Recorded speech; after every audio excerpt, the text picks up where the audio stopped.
Stonecutters Podcast. Aaron Hankins. Will Catlett. Where do we start, man? What's new with you? Man, first of all, I can't even get what's new with me right now. The NBA is just canceled today. The season has been suspended. I was looking forward to seeing Zion play tonight. Well, you heard one of the Utah Jazz is positive, right? Yeah, Rudy Gobert. Yeah, I heard. Prayers out to him, and hopefully he gets better. And it gets a speedy recovery. I'm also like all the people on his team that have been in close contact with him. Right. That's like the training staff, the office staff, like all those people. It's just like it's pretty. It was like it was happening for a while, but until it affected something that everybody had a connection to, which is it's usually going to be sport, and now it's, because there was a couple college basketball tournaments that were like, okay, we're going to cancel the tournament or we're not going to have any people in the stands, but this is pretty drastic, right? Really quickly, not even to like suspend it, but it's like they canceled it, right? Or did they suspend it?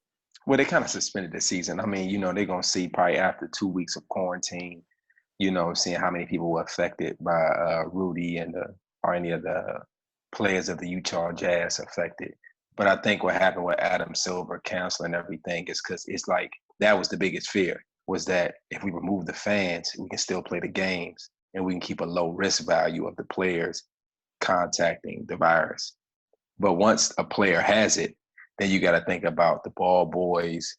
You got to think about the announcers. You got to think about the refs, which why Zion and them game was canceled because one of the refs refed 5 days ago a Utah game. So they're like, hold up, wait a minute.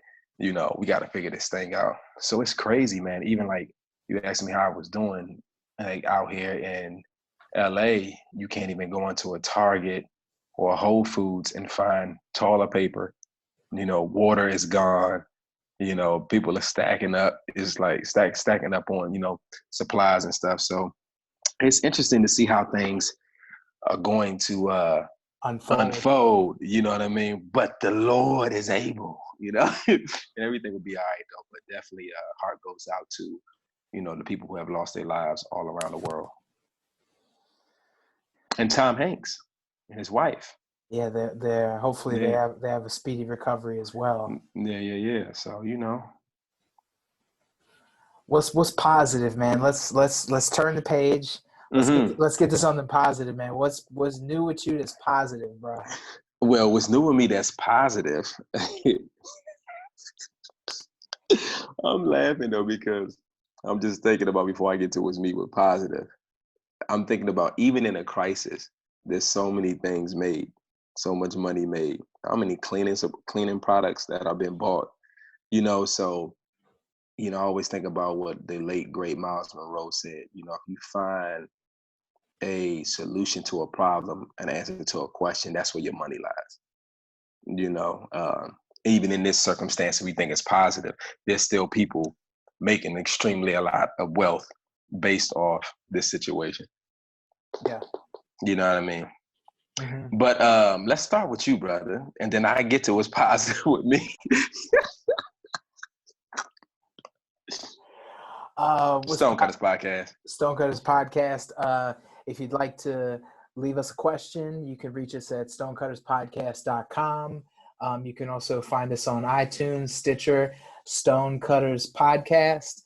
You can send us an email, stonecutterspodcast@gmail.com. Mm-hmm. We're also on Instagram. You can follow Will at Will Catlett, WILLCAT,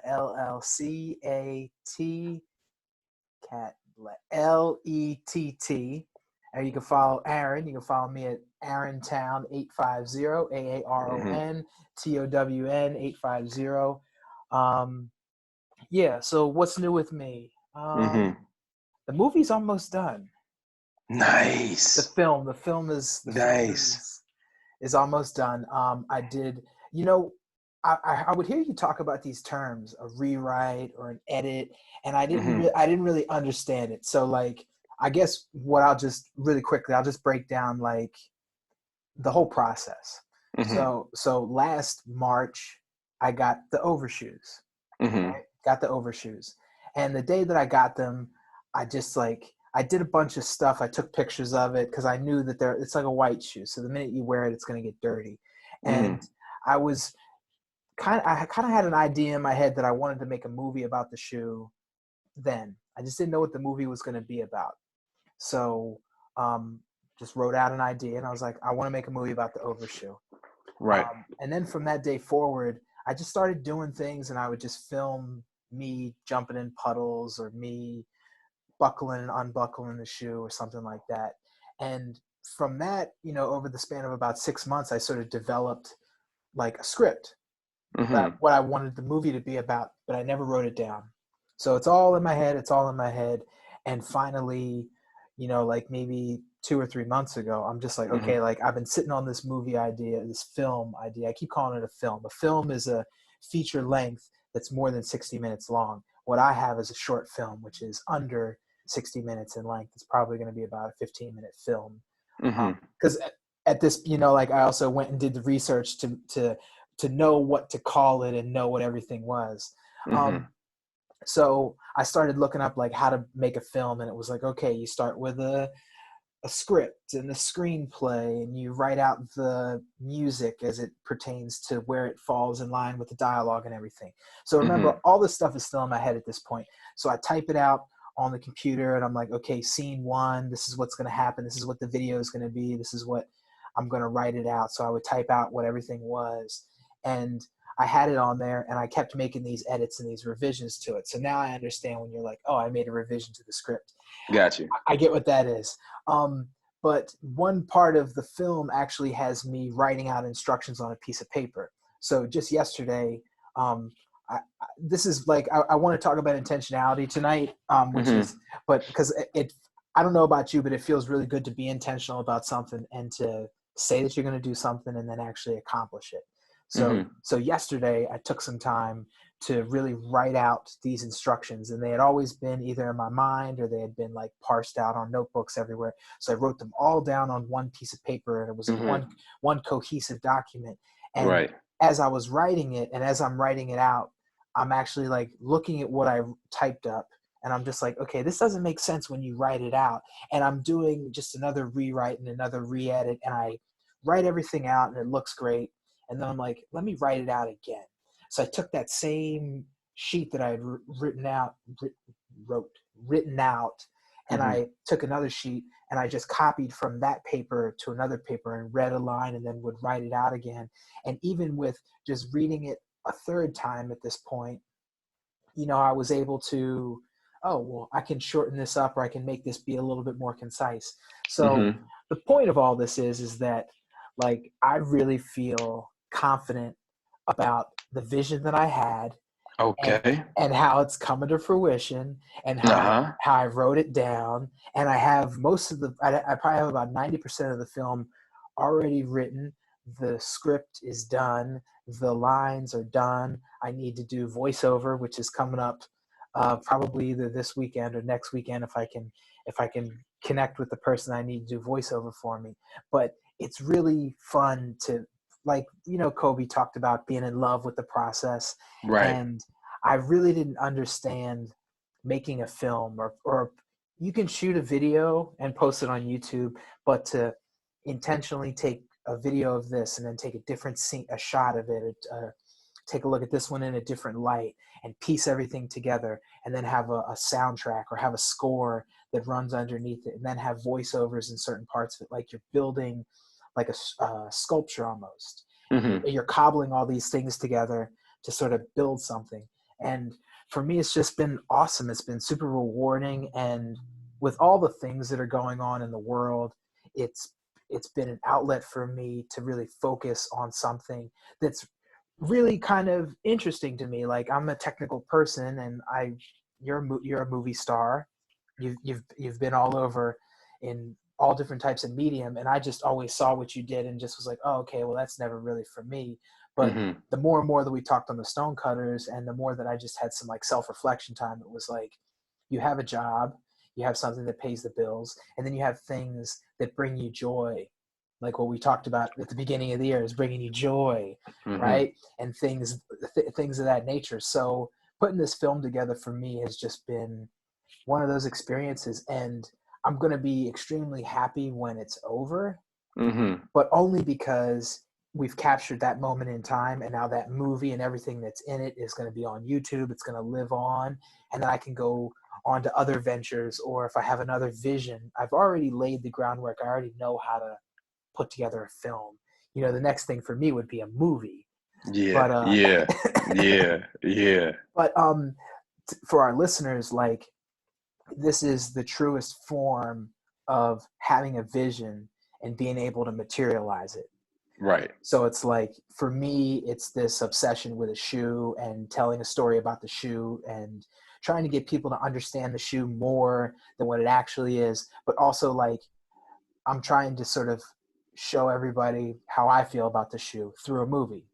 Right. Now, for people that are listening, you can do the same thing with whatever industry you work in, or whatever your vision is, whether it's to shoot a video of yourself speaking positive affirmations that you're going to be what you want to be, or you're already doing it right now, or, you know, like, this comes back to 4 years ago when we made a movie about the Museum of Creative Human Art. And you came over, and we have that recording and that video of me being like, I'm going to be working at Nike, and I'm going to do this, and I'm going to do that. And we captured it in that video, and then it materialized. Right. So does that make sense? This makes perfect sense. Well, first of all, man, brother, I'm proud of you. You know, I'm proud of you being intentional. So what did you discover when you went back and you wrote it the second and third time? Some of it was just poor grammar, and then other parts of it were more about, like, you have a thought and then you need to refine it to its simplest form so that people can understand it. So certain parts of what I was actually writing are like technical things. They're things, if you're an engineer or you work in footwear, or you know a little bit about Tom Sachs, you'll be able to pick up. But if you're a layman, just, you know, anybody who's not deeply ingrained in the Overshoe or Tom Sachs or Nike or things like that, and you stumble across this video on YouTube, or you listen to our podcast, and you're like, hey, I want to find out what this film is, and you type it up. I needed to make the language in such a way that the broader audience could connect with it. So that's what some of the rewrites were. And then other ones were just like, I would see a descriptor or I would see a word, and I would want to improve on that word. I would be like, this word, this is where we always talk about thoughts become things. And when you're really examining your thoughts, you really have to start examining the words that you use. And the meaning of the true meaning of those words. So it's like, even when I'm writing out a script, or I'm writing out lines for the film and stuff, I would write out a verb, and then I would be like, well, is that what's really going on? Is it being put together, or is it being built, or is it being assembled, or is it being cobbled together? Now, all those different things, they sound about the same, but there's a lot of nuances and a lot of differences between them. So for me, a lot of the rewrites were just like, how can I say this better? How can I say this simpler? How can I say this more effectively? Oh, that's good stuff. That's good stuff. That's good stuff. So Stonecutters Podcast, we're talking about being intentional about what you're doing. But speaking of the good news, man, I'm getting ready to teach a class, bro. What? Okay. Yeah. Congratulations. Yeah, man. Teacher Will. Yeah, it's gonna be dope. You know, it's gonna be when my wife is still, you know, building and working out all the kinks and stuff. But, you know, we were sitting here thinking, and she had brought up the idea of, you know, teaching to the masses, you know, like, you know, online, on things that I've learned, how I went from, you know, the web to the big screen, you know, and so many things I've learned along the way that I can impart in people, you know, because you get so many people at so many different levels. but it's the simplest things. It's in the details. It's in the simple things that we overlook that causes us not to soar the way we're supposed to soar. And so I'm so excited. I didn't think I would be this excited. I've taught things before, but when I'm going over the lesson, it's like, woo, I can't wait to go back in the audition room. I can't wait to get back on set, because the things that I'm getting ready to give to everyone, I was able to give it to myself first. So when you're putting it down, you're writing it down, and you're going over, and I'm looking at it like, ooh, this is good. This is good. This method will work. So like you always say, you have the ability to show people how to get there. You're very confident that I'm very confident that whoever will come to this class, you would have bought a pair of shoes to your destiny, because it's just, no one's giving this information because I didn't get it. You know what I mean? Yeah. And it's in a way where, like we talked before, someone's not going to get to Nike how Aaron got to Nike, but they can pull different things from his journey. Absolutely. To be checkpoints. Just like a person in a NASCAR race, everybody got a different car, but we all on the same track. But different people drive their cars differently. You can't focus on how car number 24 is driving. You got to focus on how car number 2 is driving, especially if you're in car number 2. Mm-hmm. So yeah, man, it's going to be good. Well, the interesting thing, and from my previous job that I worked in, I taught a lot of people about lean manufacturing. And what I would read is that you read information, you retain information, but the only way for you to truly understand the information is to teach it to others.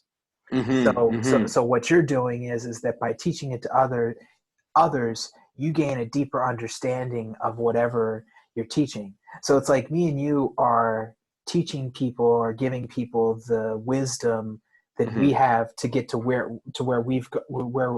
we've gone to professionally, right? So we're giving people these nuggets, and we're talking about past experiences, or we're trying to just give people that pep talk they need to take action today. But what ends up happening is that the words that we're teaching other people, we're actually gaining a deeper understanding of them by just talking about it. Do you get what I'm saying? I totally understand. And that's what I felt. And that's why I got so excited, because I'm like,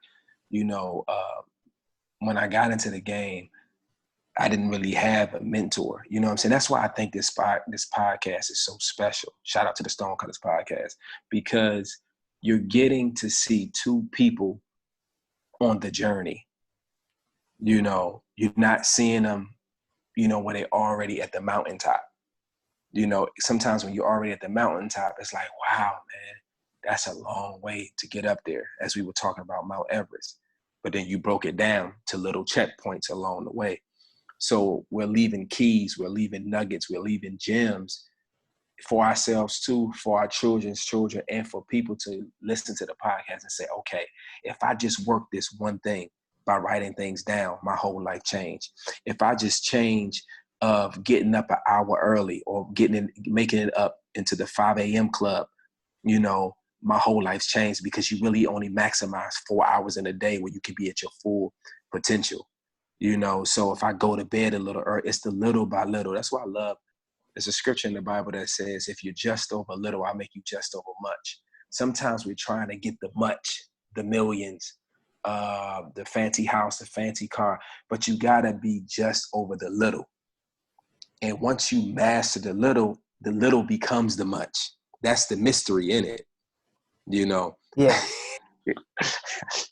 Why are you smiling like that, bro? Because I'm getting it. I'm getting it. I'm getting it, man. Yeah, I'm picking up what you putting down, man. I receive. Okay, amen. Message received. I received too.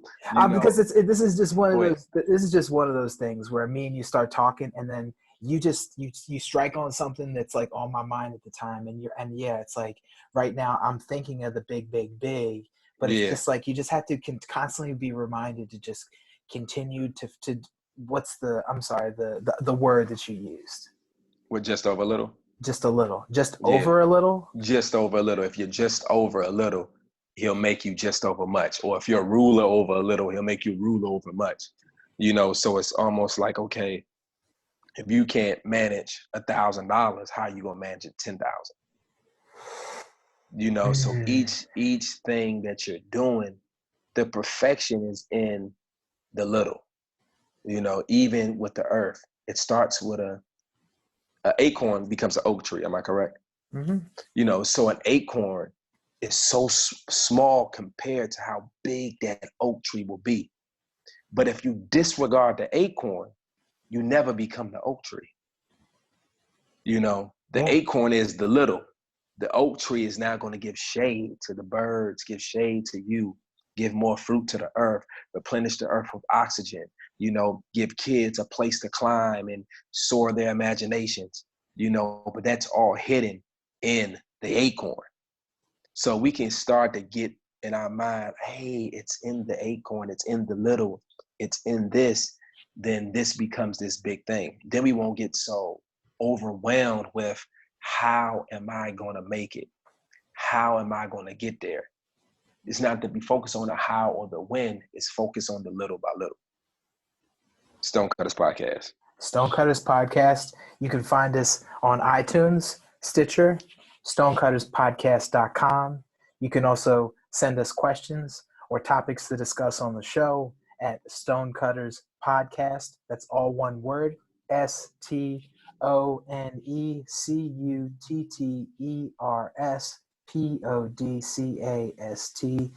@gmail.com. Boom. Boom. What else you wanna? Man, we in a vibe, man. Throw out something, bro. We in a vibe. We in a good vibe right now. The vibe is right. Just as you were talking about this, I just started a new book. The book is called "What Got You Here Won't Get You There" by Marshall Goldsmith. Okay. I'm on the 4th chapter, but what the book talks about is that our success, me and you, Will, what got us to where we are right now, as much as we talk about it on the show, as much as we talk about it to as many people around us, right? The book is trying to challenge the thought that everything that we've done is all because of the work ethic that we have, the drive, the persistence, all of these factors that we control, right? But the book talks about we have traits that are very good, and then we have traits that are bad or negative. And we can strive and we can be successful in spite of having negative traits, because people can either perceive our negative traits as a funny quirk or something that they're willing to work past and work through, because they know that ultimately there's a benefit to them working with us or us joining their team or things like that. So the book talks about 20 specific habits that most of us have either one of two of these habits if you're at all successful. I'm not going to go into detail about that, but what I did want to talk about is that there are things that we can, the book talks about an idea, which is, Will, you're perceived as being a bad guy. So for you to not be a jerk and not to be perceived as being a bad guy, you can do one of two things. You can either work really, really hard at being a good guy, or you can stop being a jerk. Right? So one of those things requires you to take classes and smile more and do all these different things, right? So that's I think it talks about it as addition. So like you're adding to your skills and your traits and everything like that. And the other one is subtraction or submission. So the negative traits, not being a jerk, right? If you just stop being a jerk and you don't put any energy into being nicer, you ultimately become a nicer person because you're not being a jerk anymore. Right. So the big point that I'm trying to make here is that the book really talks about we're all not perfect. We all have flaws and we all have negative traits that are inside of us and we succeed despite having these negative traits. The problem is that the higher and higher that you rise in terms of success, the Mm-hmm. more and more that these tiny little quirks and these behavioral quirks will affect how successful you end up becoming. Mm-hmm. Because at a certain level, when you're successful, you have an innate skill or a trait that you possess, that you have, right? Mm-hmm. For you, it's being able to act, write, direct, all these different things. For me, it's being an engineer, being a problem solver, being somewhat creative, right? Mm-hmm. Now, for both of us, if we're constantly belittling people, if we're constantly cutting people off, if we are not giving people enough information to be successful, if we're always being contradictory to folks like that, right? We can be Mm-hmm. successful. We can be successful, and that might be where we are right now. But Mm-hmm. what the book is trying to show you is that if you don't start really assessing some of the traits that you have that you think are positives and start looking at them and reframing them differently to see how you can become more of a well-rounded person. It's not as much about like trying to do a lot more things. It's actually about not doing things that are triggering to the people around you, or like how me and you sometimes we can get moody, and we Mm-hmm. can and we can say a smart ass comment sometimes Mm-hmm. that we probably shouldn't have said. Mm-hmm. So those sorts of things. Mm-hmm. But it was just something that was on my mind, and when I finish reading the book, I'll share some more. But did you have any thoughts? Yeah. I think I just finished The Alchemist for like the third or fourth time, Great. and I think what the author is trying, what he's communicating through you to me, is that it's all written by the same hand. How you treat others is really how you feel about yourself. So what you did to get there is not going to help you to get to where you're going. It means that it's evolution. You have to change. You have to constantly evolve, and you have to see yourself in everything, in the trees, in the wood, in the plant, and you have to respect that. So when you're living your life in that way, you'll be less of an a-hole, or a jerk, because you can see yourself in the situation. And then when you are, because that time will happen, like, me and my wife working on this site, and yesterday we were speaking the same language, but at different times, at different paces, in different places. You know what I mean? So, when I say, I know she's on the phone with her bro, having a good time and talking, and they don't, they're trying to catch up, and she's having a moment. At the same time, we're trying to complete something.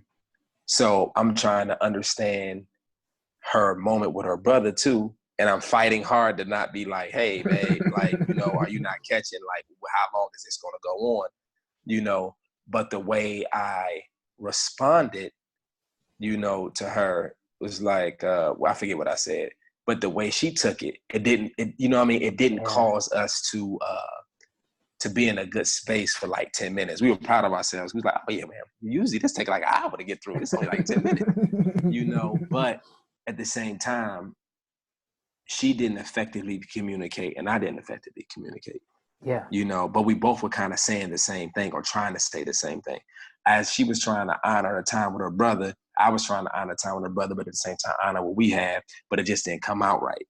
Yeah. You know what I'm saying? So, but sometimes you need those friction, because then you get to, what's the real issue? Why are you really upset of what I said? Yeah. Oh, you don't get to spend that much time with bro like you want to. And that's quality time that you really want to have. So if I really took heed to that moment, although it wasn't communicated, I could have stepped away and said, listen, we're going to get to this. You know what I mean? We're going to get to what we got to do. Take that time with your bro.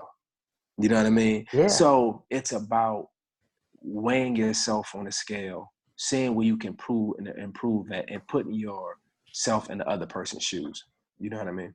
Absolutely. So we're gonna wrap it up in terms of being intentional, because even taking time to be self-reflecting is Uh-huh. being intentional.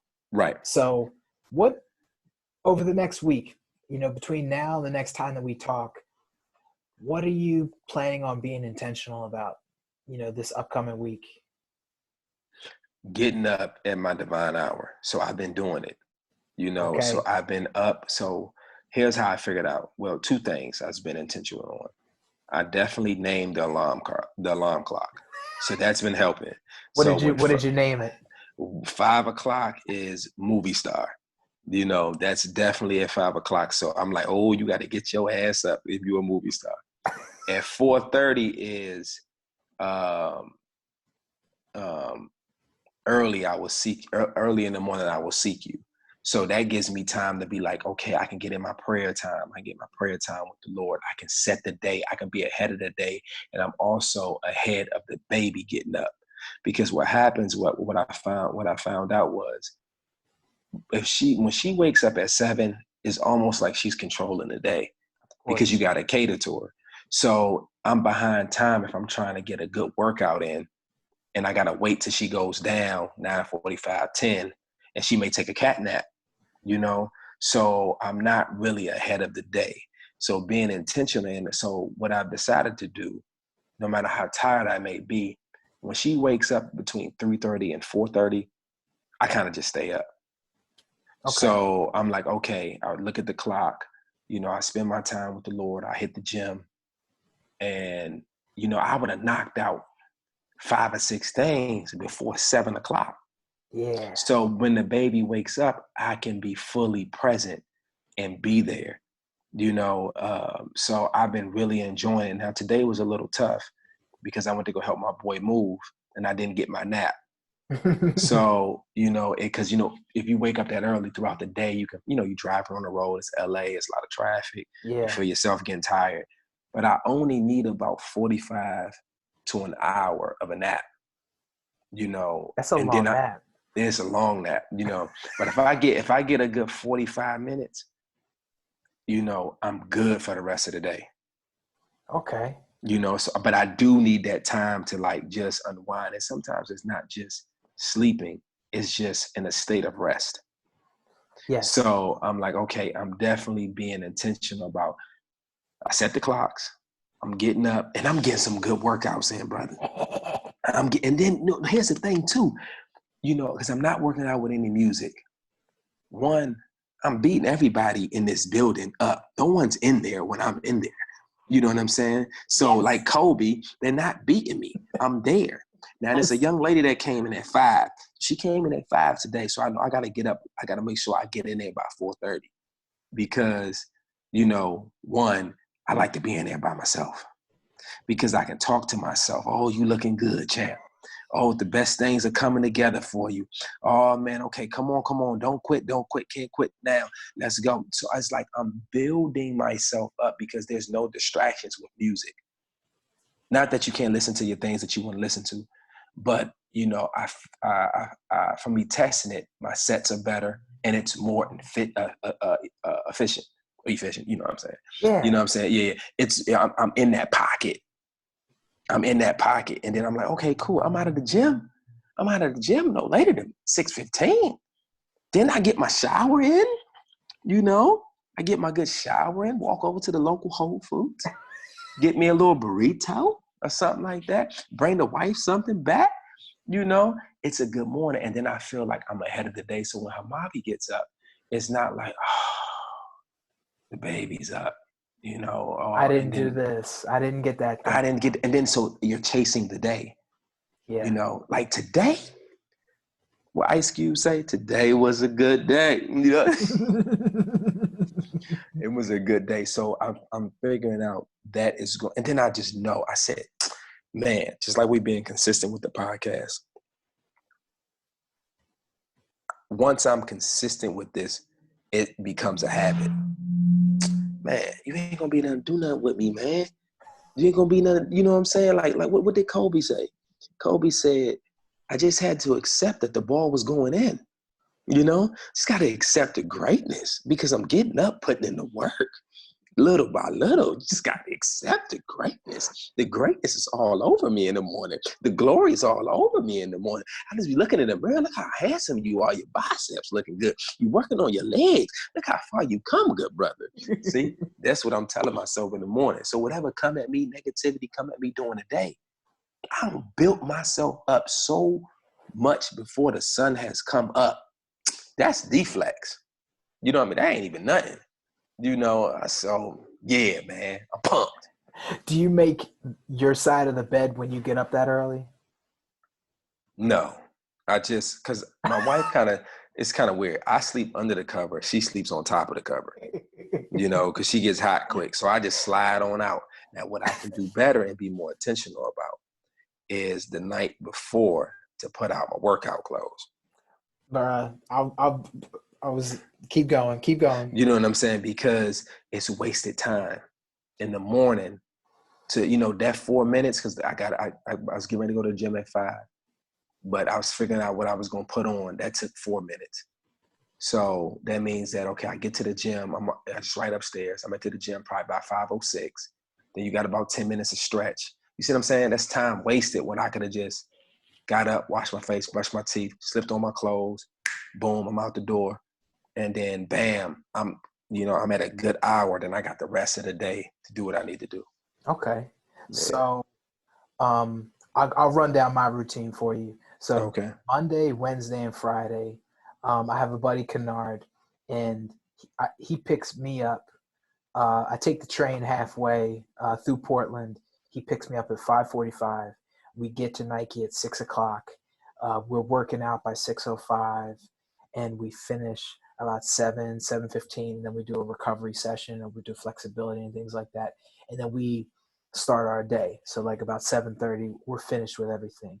But it took me a while to get there. So he picks me up at 5:45 at the train, but I need to get on the train at 5:25, or I'm sorry, 5:25 at my apartment. Mm-hmm. And I have to leave the house by 5:20. I have to be dressed, by about 5:15. So in the beginning, I was waking up at 5 o'clock. And I was waking up at 5 o'clock, and it's dark, and you're tired, and I couldn't find my workout clothes. And some days I'd miss the train. And what I would do was, in the beginning, is I would pack the gym bag, and I'd put it by the door. And I would get dressed, and we would go to work. I would take all the clothes that I had just put on, take them off, put the gym clothes on. And that took like an extra 2 or 3 minutes. And my workout partner's like, come on, man, you gotta get it together. Like, so what I started to do was I would take all the gym clothes, set them aside. So when I wake up in the morning, take a shower, put the gym clothes on, put my regular clothes on top of it. So when we get to work and we get to the gym, I just take my regular clothes off. I got my gym clothes on underneath. And that's another 5 minutes of working out.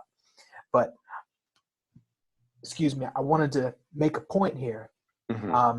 We work out at Nike.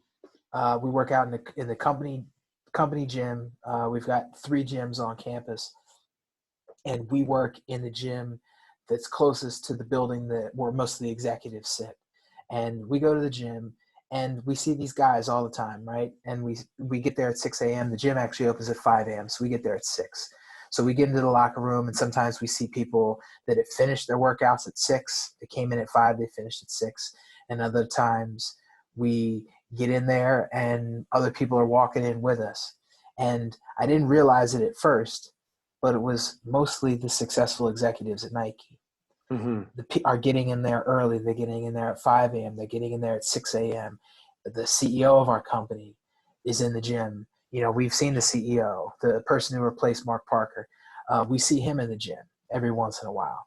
But to your point, and to the people that are listening to this podcast, successful people attack the day early.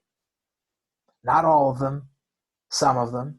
There's also successful people that work late into the night. But what me and Will are trying to show people that are listening or watching us on YouTube is that by getting up early, you're attacking the day, just like Will is saying. You're getting all these wins in so that when it gets to 10 o'clock or when it gets to 1 o'clock and you run into adversity, you've already had so many victories so early in the morning and so early in the day that these other things can't faze you.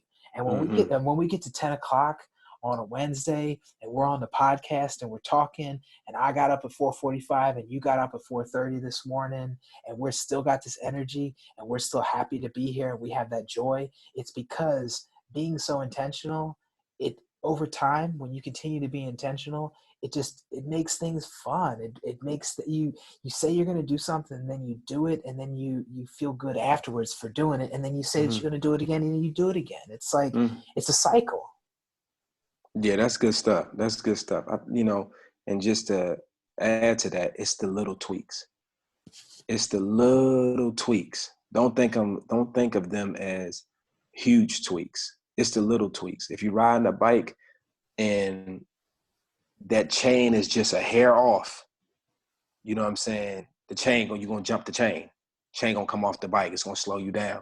So if you just tighten and pull the tire back just a little bit to tighten that chain, so as the chain is not too loose, then you're Mm-hmm. going to be prepared for your journey. So what Aaron and myself are saying, we're trying to prepare not only you, but ourselves for the journey ahead.